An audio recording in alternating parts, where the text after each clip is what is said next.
Morning Thunder, October 27th. This is TheBigJB, Count Joshua on Twitter. Well, by the time this is up, I probably should change the title to Afternoon Delight instead of Morning Thunder. I have tried 4 or 5 times to record this same video, a couple times outside because it's a beautiful day outside. Nice, crisp, sunny fall day here in Washington. Leaves are changing color and I wanted to show it off while I was walking around. It's just kind of a nice environment. But because of the shadows and the noisy traffic next to the road, yeah, I didn't feel like it was going to be good enough, and so I tried to find a quiet spot around here.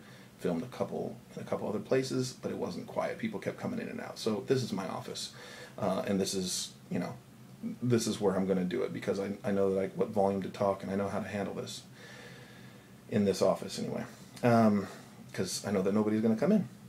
So I've tried saying what I want to say about Christianity and culture today 3 or 4 different times, and I find myself catching what I say for fear of making myself sound like a fanatic or a lunatic, which is unfortunate because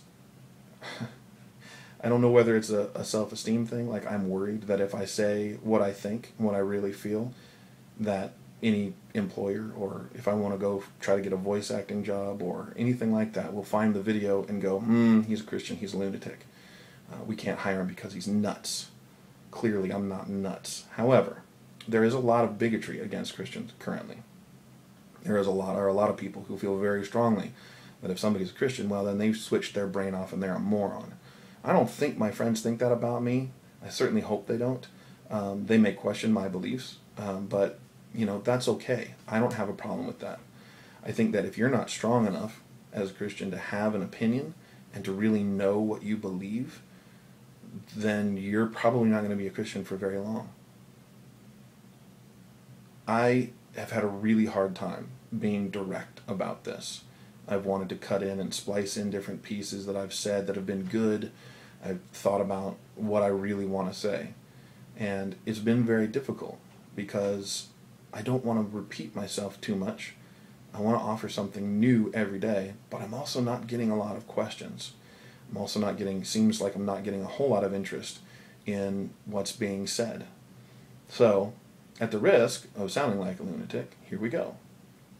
I don't want to step on, as Brian Regan says, I don't want to step on anybody's toes, but, well, here we go. I think that organized religion is not necessarily a good thing. Okay, now I have some friends who may watch this who are going to argue with me, and that's okay. I think the organized religion has not done anybody the service that it could have done. The problem is that you add the human element into it, and any time that you do that, you end up with a little bit of corruption. There's a Hebrew word, it's chabad, C-H-A-B-O-D, and it means glory. There's a character in the Bible whose name is Ichabod, I-Chabad. As soon as you add the I in front of that statement, it becomes inglorious. Ichabod, if you look at him in the Bible, was not a very glorious character. And so I found it very interesting, and in a very almost sort of preachy, churchy kind of way, it's interesting that when you add I into the mix of God's glory, you end up with it being inglorious. Take what you will from that. The problem is that as human beings, sometimes we intend well. It's kind of like, I think of the example like with communism. I had a friend who swore up and down that communism works on paper, but as soon as you put it in the hands of human beings, it gets all messed up. Guess Christianity isn't the only thing that's been perverted by human hands. We have a lot of good intentions, and there are a lot of good people out there who want good things. And I think that some of the original church's intentions were actually very noble and very good. But I think that over time, it's become more about the behaviors than about how you're developing in your faith. I think that faith is a very personal thing. That's why I believe that I'm not really into a religion. So when people ask me if I'm religious, I'm like, well, about some things, yeah. But Christianity in general, my view is that it's not necessarily all about the organized religion. And so I feel like there are a lot of people who think that just because you step foot in a church or you start attending regularly that you're turning your brain off. And I don't think that's true either. My personal opinion is that there's this gray stuff in between our ears called a brain, and we're supposed to use it. That doesn't necessarily mean that I don't believe in extraordinary things, because I absolutely do. And I think that in this world where we're so desperate for things that are above and beyond ourselves, mutant powers, magic, that stuff that holds our imagination, I believe that the things that are extraordinary and unexplained that really do happen are sort of fill that place in our life and in our society, or they can. But I think that a lot of people shut it off and choose not to think that it's out there because A, there's no scientific proof, and B, somebody in the church was a real jerk to them. Which is, hey, church people, like I've said, we've missed some opportunities. So that's kind of what I wanted to say today, is that Christianity is about Christ, and it should be about Christ making a difference in who you are. And I feel that it's certainly done that in my life, and it's continuing to do that. I don't think that I'm ever going to reach a pinnacle. That's kind of the point. Perfection is not a destination. I'm not going to all of a sudden nail that sweet spot, and I'm not going to have any more growing or learning to do. I'm going to have growing and learning to do for the rest of my life. I hope that I maintain that sense of flexibility and that desire to want to learn and to grow for my entire life. Because when you stop growing, if something isn't growing, it's dying.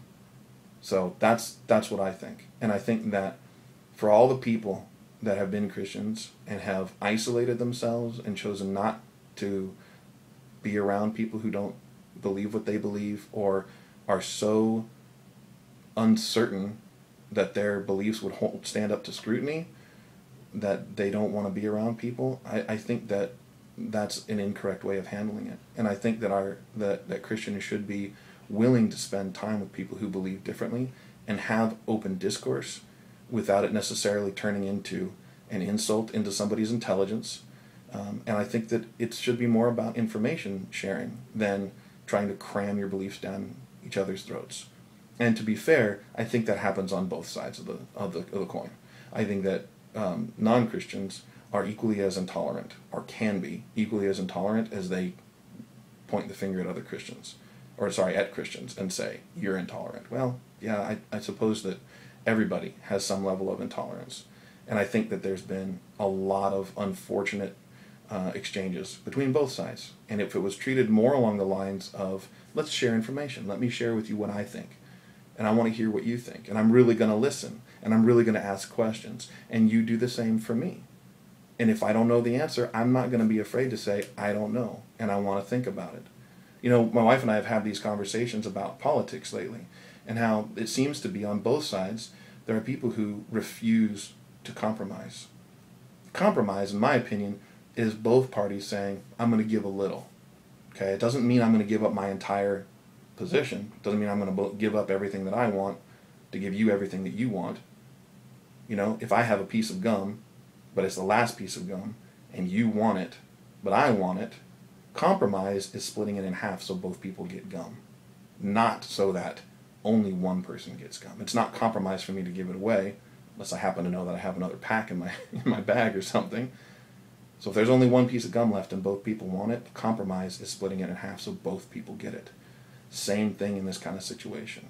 If I want to have a conversation with you and I want you to hear my voice, I have to be willing to listen to your voice, and to do it in a way where I'm willing to learn, I'm willing to listen, I'm willing to ask questions. It doesn't necessarily mean that I'm going to walk away and believe what you believe, but we could at least have the conversation. It's tough because humans are passionate. We get really fired up about a lot of things, and I think that's okay. So this has been the Morning Thunder with TheBigJB, and I am also Count Joshua on Twitter. If you have questions, if there's something specific you'd like to ask regarding Christianity and culture, there's a comment you want to leave. I am absolutely open to hearing it. I hope that you've enjoyed this, and I hope that you have a rocking day.